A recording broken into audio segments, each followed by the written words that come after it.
आज बनी है देवरानी माँ। आज कुंती के घर में काफी साज सजावट थी। पूरा घर चहक रहा था। हर तरफ खुशियां ही खुशियां थी। और उसके घर में खुशी होती भी क्यों नहीं। आखिर कुंती की छोटी बहू सपना को लड़की जो हुई थी। कुंती अपने हाथों में पूजा की थाल लिए दरवाजे पर अपनी बहू का इंतजार कर रही थी। तभी उसकी बड़ी बहू कविता अपनी सास के पास आती है और कहती है, माँ जी, मैंने अभी देवर जी को फ़ोन किया था।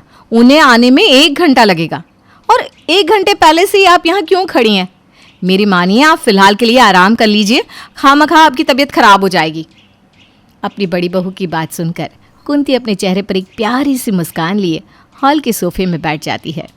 अगले 1 घंटे बाद कुंती का बेटा अविनाश अपनी पत्नी सपना के साथ घर आता है। अपने बेटे बहू को देखकर कुंती भागते हुए अपनी बहू के पास जाती है और उसको दरवाजे पर ही रुकने के लिए कहती है। जिसके बाद वो पूजा की थाल लेकर आती है और अपनी पोती की आरती उतारती है। तभी वहाँ कविता भी आती है और सपना की बेटी को अपनी गोद में ले लेती है। कितनी सुंदर है, बिल्कुल अपनी बड़ी माँ पर गई है माँ जी। इसकी नाक तो देखो कितनी सुंदर लग रही है ना। अरे चुप कर, अपनी बड़ी माँ पर नहीं बल्कि अपनी दादी पर गई है। और इसकी नाक नहीं बल्कि आंखें अच्छी लग रही है। देख तो जरा कितनी बड़ी बड़ी है। कविता और कुंती दोनों सपना की बेटी को ढेर सारा प्यार दे रहे थे।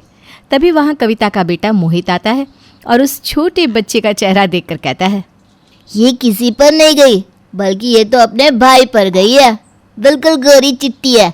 देखो इसकी शक्ल मुझसे मैच हो रही है ना।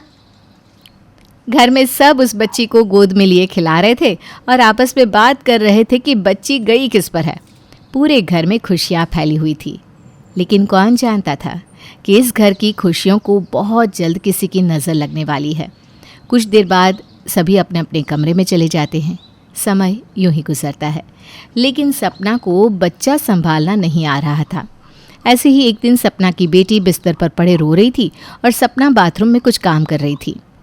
बच्चे के रोने की आवाज़ सुनकर कविता सपना के कमरे में आती है और तुरंत बच्चे को गोद में उठा लेती है। सपना, सपना कहाँ हो तुम?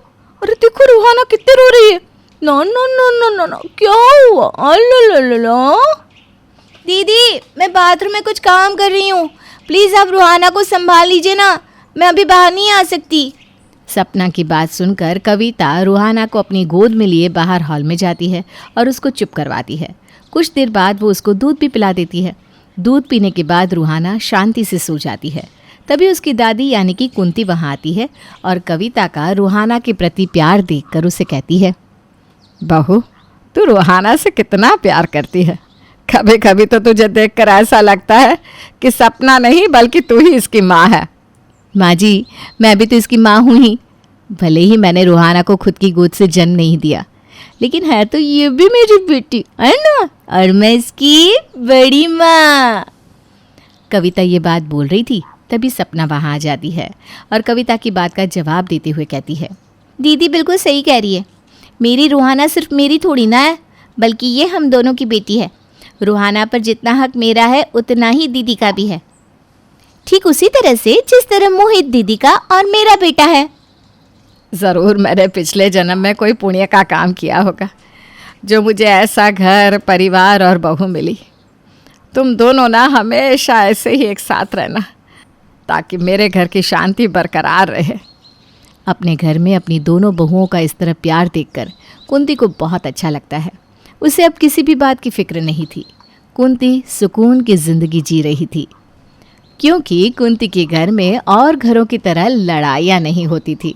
ऐसे ही एक दिन सपना रूहाना को दूध पिलाकर बेड पर लिटा देती है, लेकिन तभी रूहाना उल्टी कर देती है। ये देखकर सपना बेहद डर जाती है और रोते हुए अपनी सास और जिठानी को आवाज़ लगाती है, दीदी, माँ जी, जल्दी से देखिए ना रूहाना को क्या हो गया। अभी तक तो सब ठीक था, लेकिन अभी अचानक से इसकी तबीयत खराब हो गई।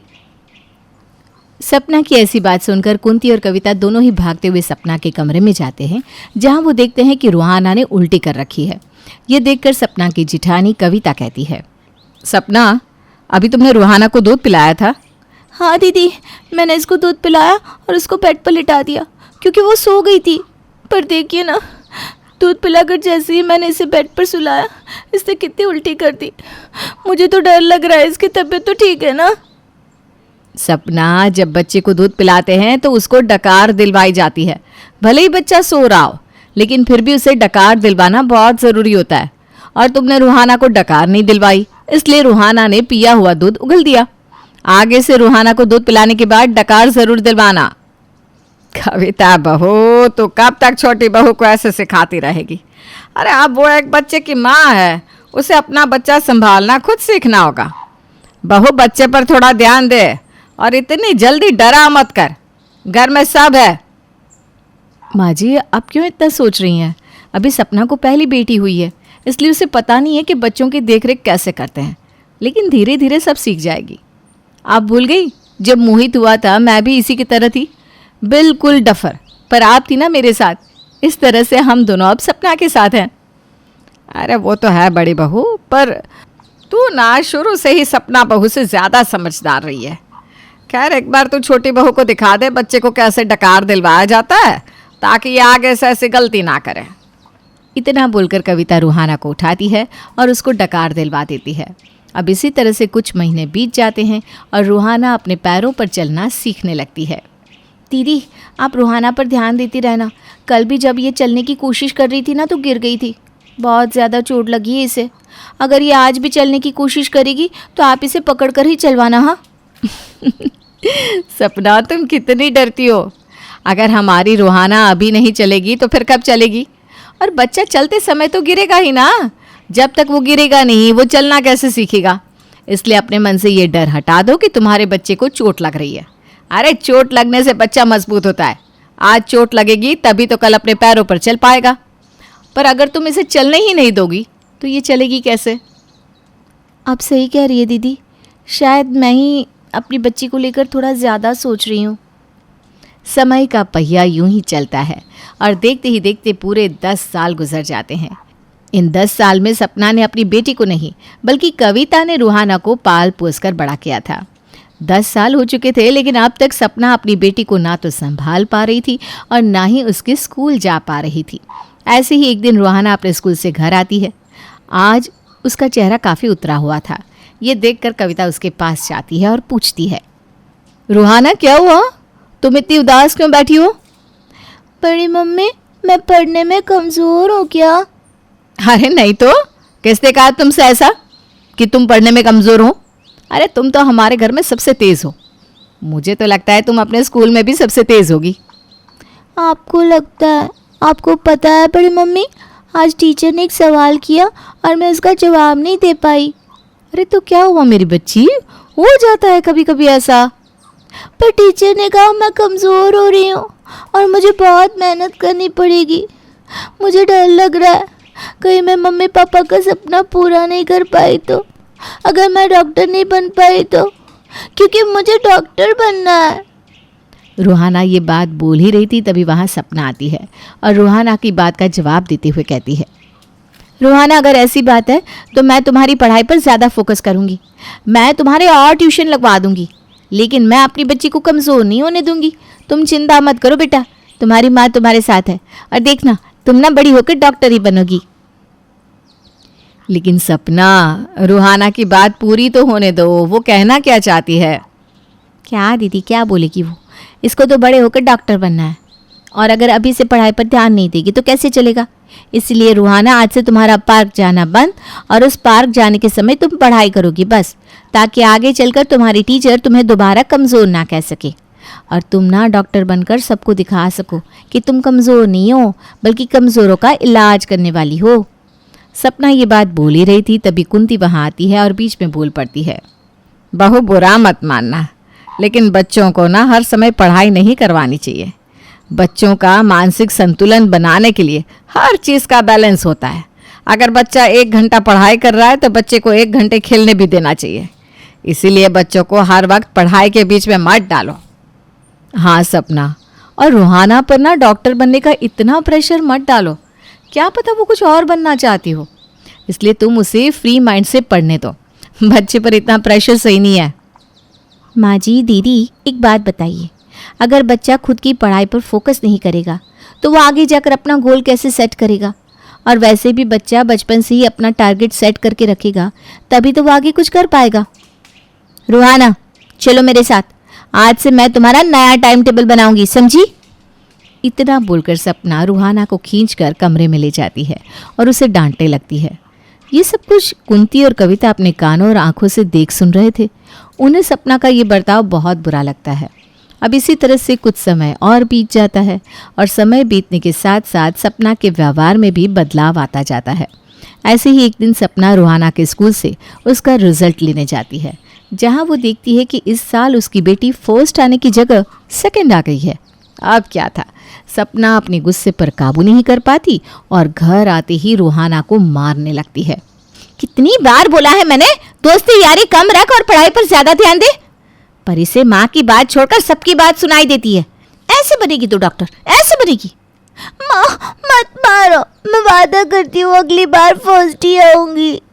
वो तो तुझे आना ही पड़ेगा, अगर नहीं आई तो तेरा खाना घूमना फिरना सब बंद। आज तुझे खाना नहीं मिलेगा, पूरा दिन पढ़ाई करनी होगी तुझे। सपना जब से स्कूल से रूहाना को लेकर आई थी, तब से वो हर छोटी छोटी बात पर रूहाना को पीट रही थी और अपना गुस्सा निकाल रही थी। पर ये सब कुछ अब कुंती और कविता से बर्दाश्त नहीं होता और इस बार कविता सपना का हाथ पकड़ लेती है और उसे रूहाना को मारने नहीं देती। सपना, क्या कर रही हो ये? तुम्हारा दिमाग खराब हो गया है क्या? सुबह से देख रही हूं मैं, तुम हर छोटी छोटी बात पर रूहाना को मारी जा रही हो। आखिर ऐसे भी क्या गलती हो गई रूहाना से? दीदी आपको पता नहीं, इस लड़की के लिए मेरे पति कितनी मेहनत कर रहे हैं और अब तो मैंने भी नौकरी करनी शुरू कर दी है ताकि हम इसे डॉक्टर बना सके, पर इसका पढ़ाई पर जरा भी ध्यान नहीं। जो लड़की सेकंड आई थी वो इस बार फर्स्ट आई है और ये जिस पर हम इतनी मेहनत कर रहे हैं ये सेकंड आकर बैठी है और इसे जरा भी अफसोस नहीं हो रहा। सपना, अब मैं तुमसे क्या ही कहूँ। मैं बस इतना ही कहूँगी कि मारना किसी भी प्रॉब्लम का सोल्यूशन नहीं है। तुम फिक्र मत करो, मैं रूहाना की पढ़ाई पर ध्यान दूंगी। बस उसे इस तरह से पीटो मत, वो अभी बच्ची है। कविता की बात सुनकर सपना वहाँ से गुस्सा होकर चली जाती है और कविता रूहाना को चुप कराती है। अब इसी तरह से कुछ दिन बीत जाते हैं। सपना अपनी नौकरी के चलते रूहाना पर ज़रा भी ध्यान नहीं दे पाती, जिस वजह से रूहाना की पढ़ाई से लेकर उसकी परवरिश तक सब कुछ कविता ही करती है। अब देखते ही देखते रूहाना बड़ी हो जाती है और वो 12वीं पास कर लेती है। मेरी बच्ची, तूने 12वीं पास कर ली है और अब तू बच्ची भी नहीं रही, जानती है ना तुझे क्या बनना है? हाँ माँ, पर माँ अगर मैं डॉक्टर नहीं बन पाई और कुछ और बन गई तो? अब बोल दिया तो बोल दिया, आगे फिर कभी ऐसा बोला ना तो तेरी टांग तोड़ दूंगी। तुझ पर मैंने इतनी मेहनत इसलिए नहीं करी कि तू कुछ भी बन जाए, और अपने बड़े भाई जैसे तो बनने की सोचना भी मत। मैं नहीं चाहती कि मेरी बेटी गली गली जाकर गाना गाए, इसीलिए तुझे कुछ नहीं सोचना, हमने सब सोच रखा है, बस तुझे वही करना है जैसा मैं कहती हूँ। रूहाना के ऊपर उसके माता पिता का इतना ज़्यादा प्रेशर था कि वो कभी अपनी माँ से अपने दिल की बात भी नहीं कह पाती और घुट घुट कर जिंदगी जीने लगती है। इसी तरह से कुछ दिन बीत जाते हैं, पर रूहाना का एडमिशन मेडिकल कॉलेज में नहीं हो पाता और जब इस बारे में सपना को पता चलता है तो उसका गुस्सा और भी ज़्यादा बढ़ जाता है। क्या तेरा मेडिकल कॉलेज में एडमिशन नहीं हो पा रहा? इसीलिए कहती थी कि शुरू से पढ़ाई पर ध्यान दे, पर तुझे अपनी माँ की सुननी कहाँ है? ये सब कुछ उस मोहित की संगति में रहकर हुआ है। कितनी बार बोला था मैंने तुझे अपने भाई से दूर रह, वो आवारा है, तुझे आवारा नहीं बनना, डॉक्टर बनना है, डॉक्टर। माँ बस भी करो, मैं परेशान हो गई हूँ अब आपसे, और वैसे भी ये मेरा फर्स्ट अटेम्प्ट था। क्या हुआ अगर मैं फर्स्ट अटेम्प्ट क्लियर नहीं कर पाई तो? ऐसा भी तो हो सकता है ना कि मैं सेकेंड अटेम्प्ट कर लूँ। बेटा जब पहली बार में पास नहीं हो पाता ना, फिर वो कुछ भी नहीं कर पाता। मैं देख रही हूँ आजकल तू मुझसे बहुत बदतमीजी कर रही है। सच सच बता, ये जुबान चलाना तूने कहाँ से सीखा है? मोहित से ना? क्योंकि मैंने उसे ही देखा है जेठानी जी और माँ जी से बदतमीजी करते हुए। सुहाना का मेडिकल कॉलेज में एडमिशन नहीं हो पाता और इस बात का गुस्सा अब सपना अपनी बेटी के साथ साथ मोहित के ऊपर भी निकालने लगती है। ये सब कुछ मोहित अपने कानों से सुन लेता है, पर अपनी चाची से कुछ नहीं कहता और अपना गिटार लेकर अंदर चला जाता है। पर आज कविता सपना की बातें बर्दाश्त नहीं कर पाती और आखिरकार बोल पड़ती है। बस करो सपना, मैं नहीं जानती आखिर मुझसे ऐसी क्या गलती हुई है जो तुमने अपने मन में मेरे लिए इतना जहर भर लिया। पर मेरी भी तुम एक बात कान खोलकर सुन लो, मैं अपने बारे में कुछ भी बर्दाश्त कर सकती हूँ, पर अपने बेटे के बारे में एक शब्द नहीं सुनूंगी मैं। अरे गलत क्या बोला है मैंने? आप तो घर में पड़ी रहती है, आपको बाहर की दुनियादारी के बारे में क्या ही समझ होगी। और रहा सवाल आपके बेटे का, तो मैंने इसकी कई वीडियो देखी है।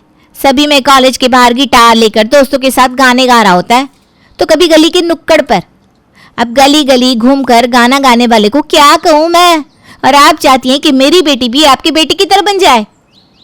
कविता सपना को जवाब देना चाहती थी, पर वो रूहाना का उतरा चेहरा देखकर कुछ नहीं कहती और अपना गुस्सा दबाकर वहाँ से चली जाती है, क्योंकि कविता नहीं चाहती थी कि बात और भी ज़्यादा बढ़े। पर सपना ने तो आज अपनी हद पार कर दी थी। क्योंकि कविता कुछ नहीं कहती, इसलिए सपना उसकी चुप्पी का फ़ायदा उठाने की कोशिश करने लगती है। देखा कैसे तेरी बड़ी मम्मी चुपचाप यहाँ से चली गई, क्योंकि उन्हें भी मालूम है उनका बेटा लायक नहीं है। एक तेरी ही मोटी बुद्धि में ना ये बात नहीं घुस रही। और अब मेरी एक बात कान खोलकर सुन ले, अगर मैंने अब तुझे कभी मोहित के साथ देखा ना, तो मुझसे बुरा कोई नहीं होगा। पता नहीं रोड रोड पर जाकर गाने वाला मोहित अपने आप को कौन सा सुपरस्टार समझता है, और उसकी माँ का घमंड देखो। कविता चुपचाप रहती है, पर सपना तो चुप ही नहीं होती और उसकी फालतू की बातें सुनकर अब कुंती भी शांत नहीं बैठती। और आखिरकार वो सपना को आज सबक सिखाने का फैसला लेती है और सपना के सभी सवालों का जवाब देती है। बस कर छोटी बहू, बहुत बोल लिया तूने और बहुत बर्दाश्त कर लिया हमने। बड़ी बहू ने कुछ इसलिए नहीं बोला क्योंकि वो नहीं चाहती कि घर की शांति भंग हो या रूहाना और भी ज़्यादा परेशान हो, क्योंकि तो खुद ही अपनी बेटी की ज़िंदगी बर्बाद करने पर तुली है। हमारी रूहाना तो वकील बनना चाहती है, पर तेरी जिद उसे डॉक्टर बनने पर मजबूर कर रही है। अरे कभी अपने बेटी के दिल की भी सुन लिया कर। और रही मोहित की बात, तो मेरा पोता कोई गली का सिंगर नहीं है जो उसे इस तरह की बातें सुना रही है। अरे वो तो एक बहुत बड़ा सिंगर बनने वाला है, और हर सिंगर की ज़िंदगी में ऐसे उतार चढ़ाव तो आते रहते हैं। बहुत जल्द मेरा पोता बॉलीवुड के लिए गाना गाएगा। माँ जी, मैं दिन रात एक कर दूंगी, पर उससे तो डॉक्टर बना कर रहूँगी। वकील में कुछ नहीं रखा, और ये सब आपको भी जल्दी ही समझ में आ जाएगा। और मेरी परवरिश उसे इस मुकाम तक पहुँचा कर रहेगी। परवरिश? आखिर तू किस परवरिश की बात कर रही है सपना? परवरिश तो दूर की बात है, तूने कभी अपनी बेटी की परवाह भी नहीं की। तूने उसे सिर्फ तनाव दिया है। तेरी जेठानी ने उसे पाला है, उसकी परवरिश की है। आज तेरी बेटी इस मकाम तक तेरी जेठानी की वजह से पहुंची है। बचपन से ही रूहाना की देख रेख कविता बहू ने की है। आज घर का माहौल इतना ज़्यादा बिगड़ चुका था कि ये सब रूहाना झेल नहीं पाती और वहीं पर चक्कर खाकर बेहोश हो जाती है। कुछ देर बाद जब डॉक्टर घर आते हैं तो डॉक्टर सपना को उसकी मानसिक स्थिति के बारे में बताते हैं, जिसे सुनकर सपना को अपनी गलती का एहसास होता है और वो रूहाना के ऊपर से सारी पाबंदी हटा देती है। जिसके बाद रूहाना अपने हिसाब से अपनी ज़िंदगी जीती है और एक बहुत बड़ी लॉयर बन जाती है।